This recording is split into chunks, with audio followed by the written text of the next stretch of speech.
In this episode of the No Cold Calls Ever show, I have the pleasure of interviewing Mike Sedita. Mike has been a publisher for about 2.5 years, and he's no stranger to breaking sales records. But his latest record was, well, special. Mike is hot off the heels of smashing the BVM record for most sales in 1 month in the history of the company. For the month of December 2023, Mike brought in over $500,000 in sales. That's $558,421.80 to be exact. To put this in perspective, he bested the previous record by $80,000. How did he do it? Well, let's take a listen as Mike peels back the curtain to his record-setting month and how he's scaled his operation over the past 2 years to achieve even more success going forward.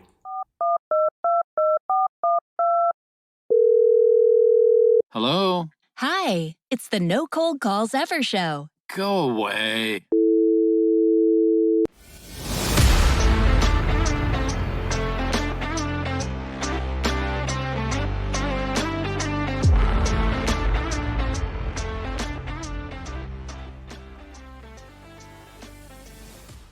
Well, welcome back, listeners and viewers, to, hey, maybe this is your first episode. This is actually, if you're counting, episode number 4.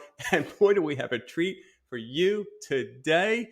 We have, I don't know, can I call you a legend, Mike? If you aren't already, you soon will be. We have the legendary Mike Sedita. And I say that because he truly is. Something happened last month, and last month was December of 2023. And I just found out about it the other day, and I almost fell off my chair. So, Mike, you're starting to turn red, and I know you're not a self-promoter, but I'm going to promote you here because what you did is phenomenal. I am so thrilled and happy for you because as I said to you in my text, you worked your tail off. I know how hard you were working, and I don't even know it all. And you pulled off a monster of a month. So, if you don't mind, just share real quick with everyone what happened in December. Then I want you to get into your background.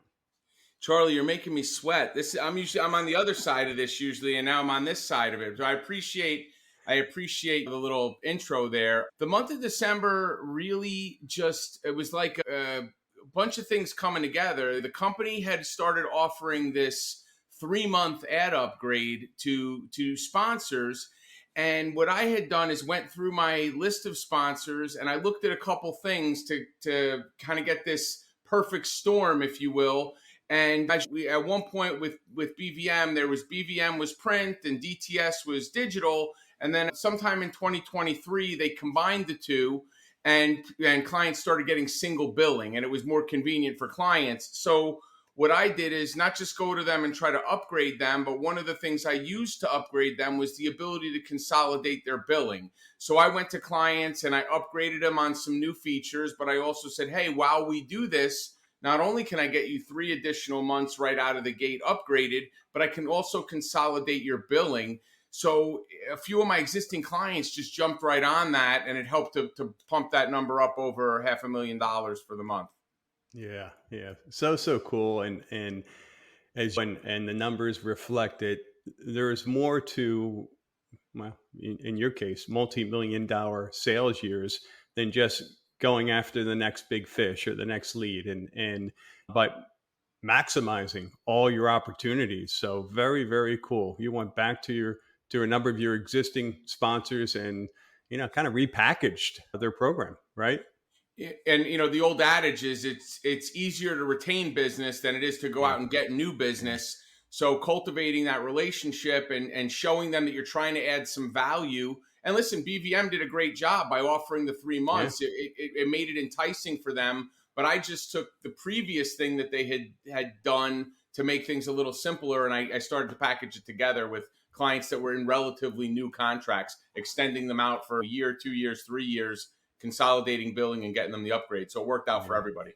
Yeah. And of course, you have great relationships, which allows you to get their attention and to schedule another meeting and do all that fun stuff. So yeah, it was great. Good for you. Yeah. So why publishing? How did you get into this business? Well, I had spent 20 years in corporate finance. I worked for insurance companies and finance firms and did a whole bunch of different things that bored me to death for 20 years. And then when the real estate market crashed back in '09, 2010, we were in the middle of it, I got let go from a job, and a buddy of mine said, "Hey, I have a media buying agency. You should come and see if you're any good at this." And I stumbled into it. They told me, "Hey, it's going to take about 6 months before you actually make a sale." And I ended up selling a big account like in the first 3 weeks. And they were like, "All right, well, you could have this office now and we'll get started."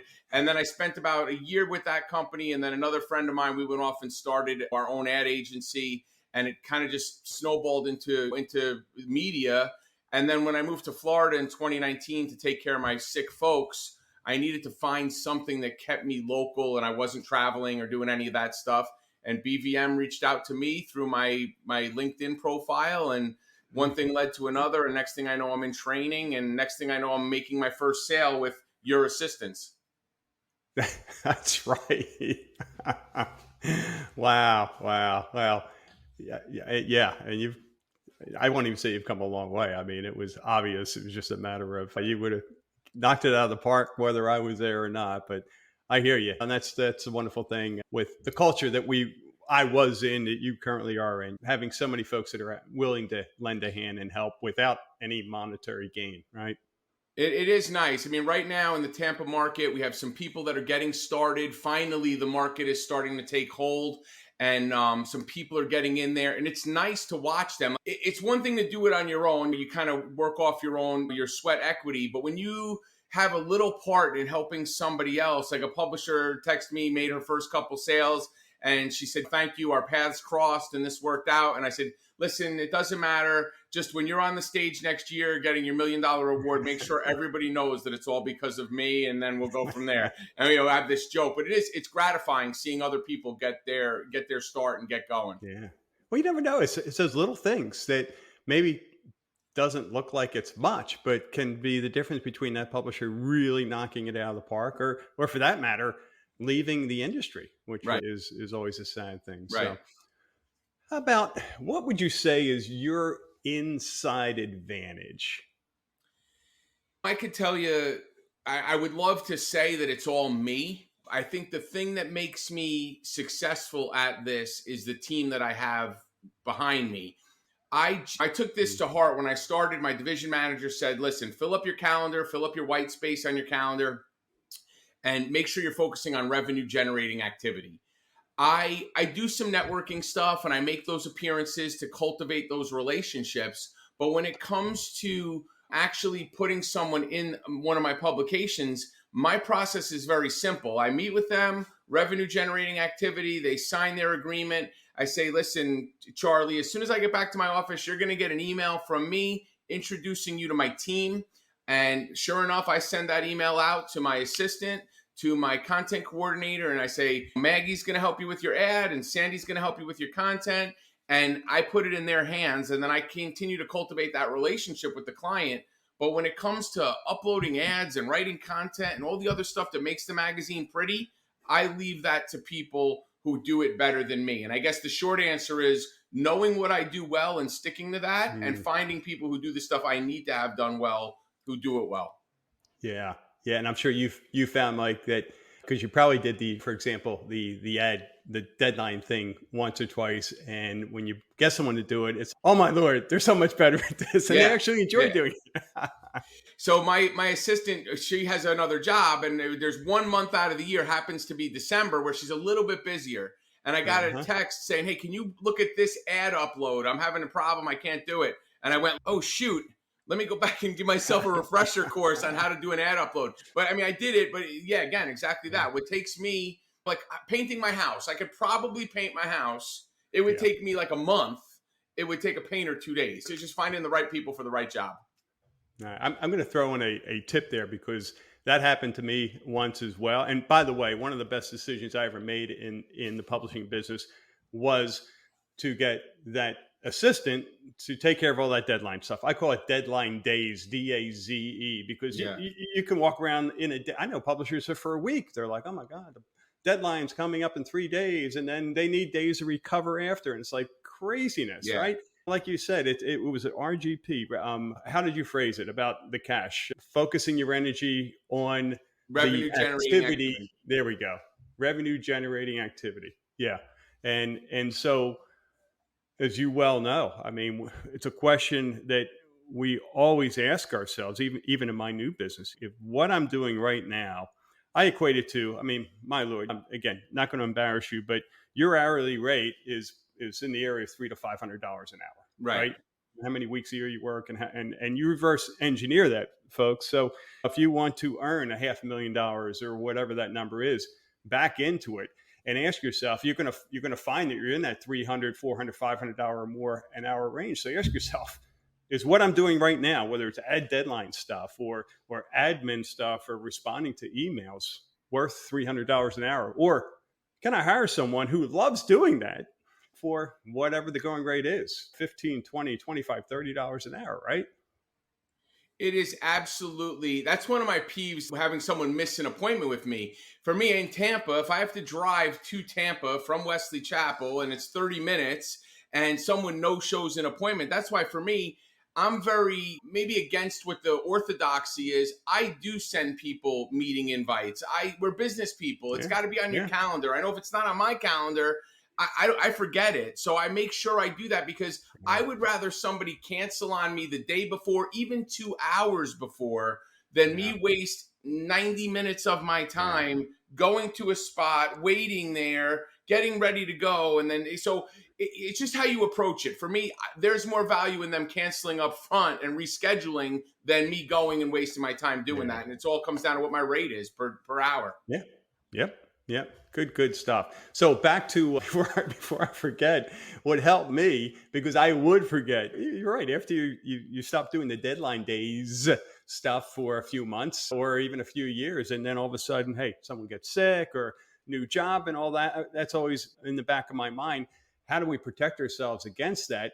And if your listeners are familiar with Loom, LOOM, look it up. You can do 25 free Looms before you have to pay for anything or just record a video. But I would I walk through that whole deadline deal for my content coordinator. I had her do it, and I didn't even train her. I just said, "Hey, Sydney, follow the videos, and if there's anything missing, let me know so we can fix it." And then think about the peace of mind you have now. If 2 years later or that December next year that individual can't do it, you can bring someone else on your team to say, follow the videos, right? Right. Or we have something to follow because we forgot everything. Anyway, so number one tip for new publishers, what would that be? I think the most important tip that I could give a new publisher, number one, is get organized. And in that vein, getting a database that you use or a CRM that you use that helps you to stay on task. And there's a bunch of them out there. There's various ones you can use. When I first started, I used one and I used a spreadsheet to begin with, but then I'm like tracking every column and seeing all this stuff, and I was getting things were getting lost. So I started using it. I started using a CRM that gave me 6 a.m. every morning. I'd be in the gym. I'd get an email and it would say, these are your action items for the day. Boom. That's what I have to focus on. And then the other nice part about it is, I mean, there's a bunch of nice features in it, but it tracks emails. So if I send you an email, hey, Charlie, I met you the other day at the Rotary Club. I would love to talk to you about your marketing. I see when you open it, how many times you open it, and then I can magically randomly say follow up when I know you've looked at it 3 or 4 times. So it gives me some insight into the engagement with the sponsor that I'm trying to get to. So there's all sorts of stuff out there you could use. That really helped me to stay on task because I would get up, I'd have these leads in my head, but I didn't really have it organized, and the CRM did it for me. That's important. That's a big, important task. Yeah, you can waste so much time trying to get organized or use it as an excuse not to do what not maybe. to do work. Yeah. Not to do revenue generating activity. Yep. RGA. How about, let's go back in time. If you were to start over tomorrow and with the knowledge that you have today, what would you do differently to accelerate your success and your income? Well, I'll tell you, I've been pretty fortunate. There's all stories of people that come out of training and go to print in days, not weeks, weeks, not Mm. months. My story wasn't that. I mean, in the beginning, when I was first getting started, I did cross sales right away so that I could generate some income. And then I started focusing on my baseline. But a funny story, and I don't know if you know this, but I was going to print on my first magazine, and then and I had cross sold into this other magazine close by me. And it just so happened that through happenstance, the publisher was going into something new and that magazine became available. And I ended up flipping a second magazine before I even published my first magazine. And there was a sports magazine that was with it. So before I published a single magazine with BVM, I published 3 in February of 2022. So it was like, hey, get your feet in the fire. We're just going to throw you in the volcano. And it took me about 3 months to really, there was no days, like no AZE haze, but there was so many moving parts of 3 publications when I hadn't even published one, getting content sorted out. So it was finding those people. So I wouldn't say that didn't accelerate my success. It definitely, having multiple publications helps, but there's also some inherent cost that goes along with having multiple publications. So if I was gonna do it all over again, I would probably, I mean, that circumstance forgiven there, but I would probably start with one publication, build it out to a level where I was comfortable with the content, the number of pages, the number of sponsors, the level above baseline, and then maybe roll into a second. But it went the way it went. And when I started my third publication, but out of the 3 that I started right out of the gate, one of them we ended up consolidating into 2 other magazines. And then I started a third publication, and that one is my healthiest magazine. I mean, it is in an area of great growth. There's a lot of stuff going on, and it has done really well. But it's kind of taking the model that I would have done originally with that third magazine. I'm using that and building it up, and it's been wildly successful. So scale appropriately would be my suggestion. So sounds like just picking a target. You want, whether it's an income, I want to have this much income coming my way every month, or number of pages in the magazine. I mean, is that kind of where you head? Yeah, I mean, for me, I mean, there's all sorts of stuff. BVM does a great job with all these incentives and things they offer and all these different programs. For me, I only focus on one number, and that's the bottom line on my revenue statement. And that's affected by multiple magazines, obviously, which means multiple baselines, things like that. I want to get to a point where I know my income is at X, and then I can take on another task to know that what it's going to take me to get my income to the next level and the next level. So just scaling it in a level of comfortability so that I'm not opening another magazine and then kind of going backwards, trying to avoid that. Yeah. Good stuff. Very, very helpful. All right. This next topic, something everyone experiences, regardless of what business you're in, the dreaded sales slump. How do you handle that? So I worked with a guy probably, I don't know, it's been about 13 or 14 years ago. And he said, poetically, there's only so many sales calls, only so many cold calls a person can make. Like even the best salesman reaches a point when they just can't do any more cold calls. So like, I don't have a problem doing the cold calls, but it really truly is probably the most difficult thing. You owned a gym, right? So they used to say, what's the heaviest weight in the gym? And it's the front door, right? That used to be the joke. In BVM, the heaviest obstacle to overcome is picking up that phone and getting those 3 yeses. And for me, there's all sorts of stuff. Whether you're a publisher, if you're fresh out of training and you're gung-ho and you do this and you say, hey, no, it's never going to happen to me. It happens to everybody at some point. You get that fatigue, that phone calling fatigue.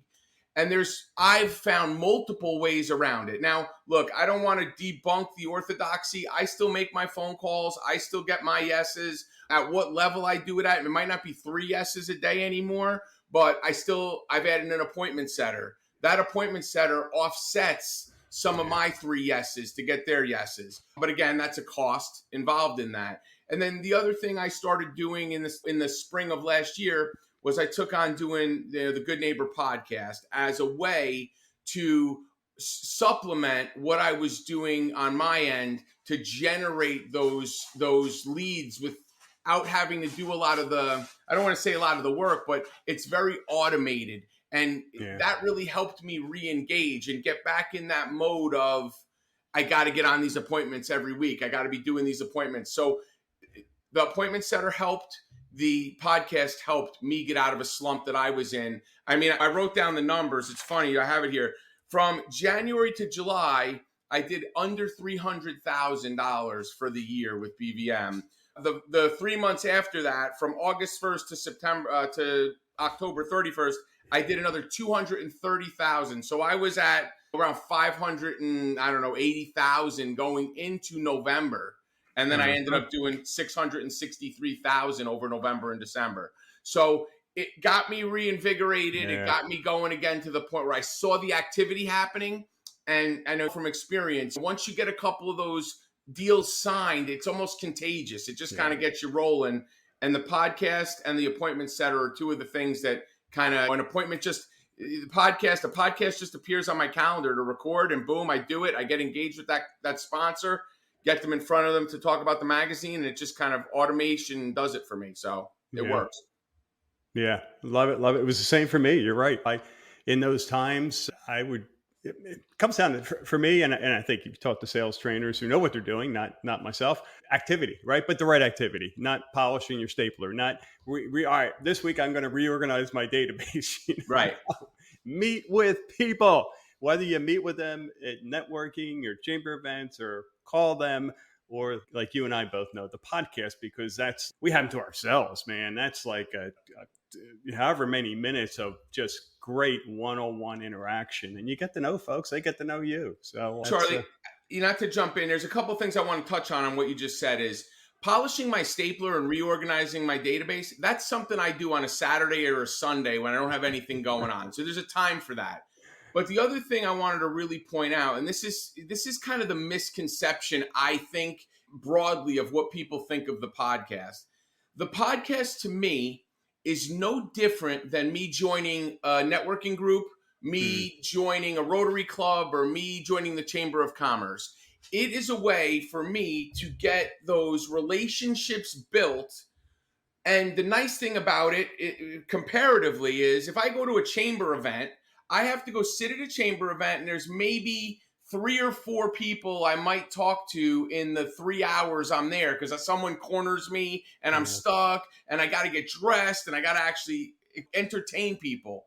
Whereas with the podcast, they take 20 minutes to do them end to end, maybe 30 minutes. So in that same 3 hours, I'm getting 2, 4, 6 different people that I'm actually getting a genuine one-to-one connection with.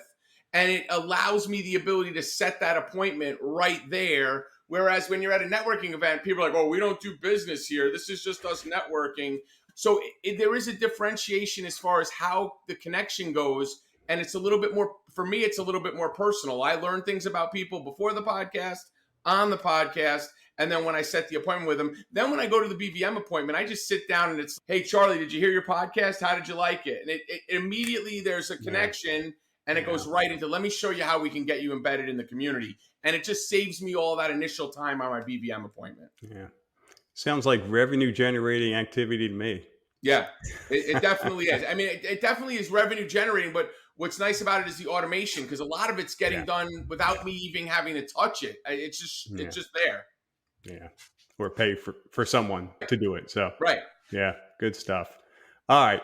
Which leads into our next question, which is scaling your business, and you were thrown into the fire. Holy cow, I didn't realize you started with 3 magazines all at once. I mean, it was sink or swim. So how do you scale your publishing business? For me, I said my third magazine is the one that's the healthiest right now.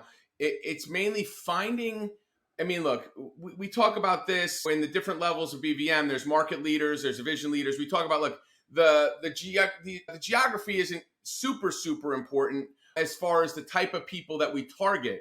But what I've found for me is I've had a ton of success finding areas that are on the up and coming and getting in there and having something earmarked. So like I have, in my grand scheme of things, there's a couple little areas in the Tampa market, and I don't want to say them on the podcast because somebody will listen to this and swoop in and take them.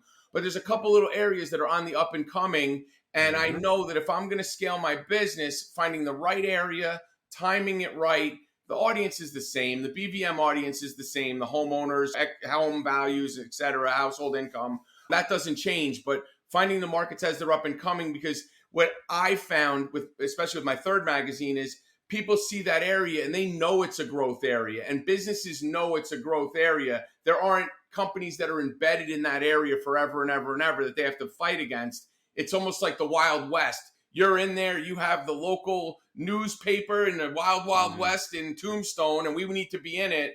They want to get in it. It's a little bit more urgency. Whereas something that's been established for a long period of time, it's kind of like, I don't want to say stale, but it's just not as on the cutting edge. So scaling the business, finding the right area, getting a magazine set up to go in that area, and making sure, again, like we talked about earlier, getting the numbers to the point where I know if I'm going to launch another magazine, I have to have some built-in income to cover that initial baseline of launching a new one.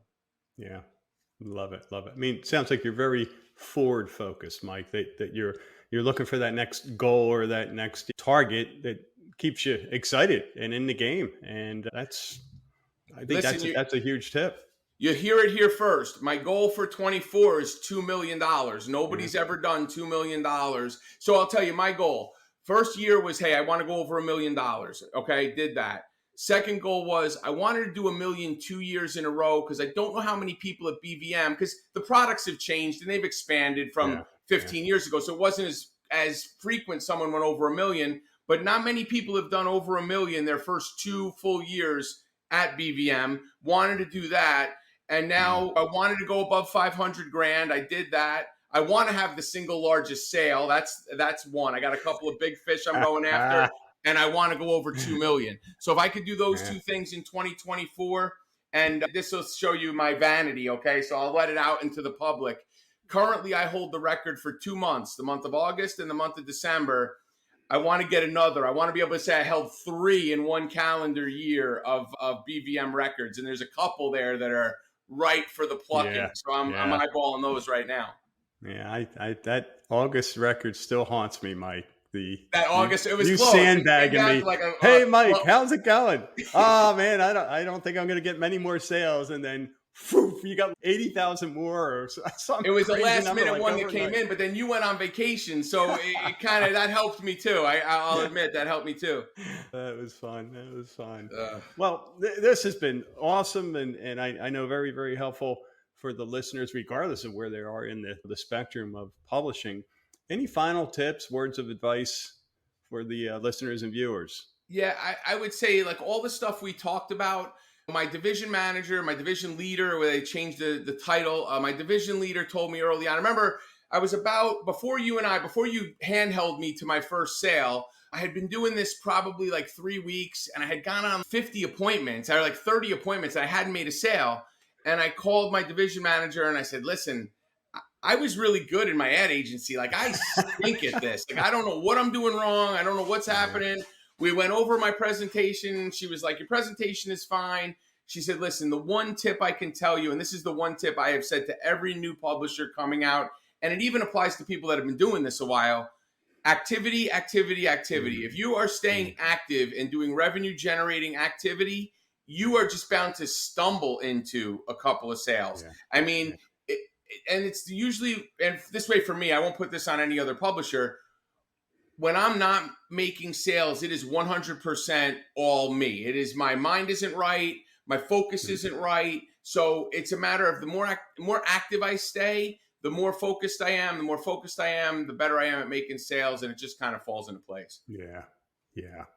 That's great. I remember when I was first starting out reading and listening to Jed Blount. Is it Blunt? I always butcher his last name. He's the he wrote a number of books, but the one about prospecting, which again I'm drawing a blank. How pathetic! But he talked about when you make a sale, you need a certain number of prospects to make up for that prospect that you just sold. And to your point about activity, and that's where cold calling becomes a grind for publishers. And it's not that cold calling is bad or it doesn't work. Of course it does. Yeah. But when you combine that with not having a sale in a while and the energy and the emotional component versus, like you said, whether it's a podcast or throwing six other lines in the water. So you have, all right, if cold calling isn't working or I get too busy today because I have a day full of presentations, there are five other fish biting in Right. the other ponds for you, right? Right. And that's, again, I know just from talking with you, that's where you've excelled. You're not counting on that one thing. The worst number I've heard in marketing is just doing one thing, because if that one thing stops working, you're out of business. Yeah, it's all And your eggs in one basket. I mean, you can't do that. I mean, same thing with anything, right? So if you're investing in finance, they tell you diversify. It's the same thing when you're trying to grow your business. If I have an appointment setter doing some, automation doing some from the podcast, and me doing some, there's always going to be a day when one of us isn't functioning optimally and the others pick up the slack, and you always have something coming in. It's crazy. I always loved it when I would, my probably booking agents / appointment setters didn't like it so much when, like, on Wednesday, we're like, no more calls. We're through. We're already booked solid next week. Don't make any more calls. You know? Well, it's funny. So when we first launched the Good Neighbor podcast in Pasco County here in Tampa, we had a couple days open. Like we had like 4 days open where we had short windows in each day. And I found what worked for me too. And anybody thinking about the podcast is, I just have, right now it's one day. That's it. Because at one point I was booking out 3 weeks and had stuff spread all over the place. Yeah. So now I consolidated it to one full day of doing it. And basically I can do 5 or 6, 7 podcasts in a day because they're not long. That's 7 appointments. And then what that allows me to do is immediately flip them to the BVM appointment the next day or the day after. I don't have to record other podcasts in there. So structuring it that way worked best for me. But again, there's a bunch of people doing podcasts in various different podcasts that aren't necessarily the Good Neighbor podcast. And they're finding what works for them. What worked for me is the consistency of a day, meet with them there, flip them right to BVM. And then I open my calendar up so someone could book 2 and 3 weeks out. But here's the other beautiful part. And again, revenue generating activity. I have one right now is booked they've been booked since December for January 30th. It's a Tuesday. The nice thing about the podcast is the automation does all the work for me. And I tell them, they get that initial email with the questions. They're going to get an email reminding them a day before, an hour before, and 15 minutes before. If you miss the meeting, if you miss the podcast, you clearly are either under a rock, trapped under a refrigerator, something's going on, or you just don't want to talk to me. But either way, we figure it out because the automation handles all that. That's not taking away my time from having to do the stuff that makes money. Yeah. The other thing I found, so I was in the business for a little over 3 years, and I could call or meet people that I interviewed 3 years prior. They take my call. They knew exactly who I was because we show up differently. And I'm guessing you have found the same. So you bring up a great point with that is I can tell you in my CRM, I came out of training August 1st of 2021. I had a law firm in my database and it's all documented. I can prove it out. Their date they were input in my system was August of 2021. I called this guy gatekeeper every time, couldn't get through. What is this regarding? Blah, blah, blah, blah, blah.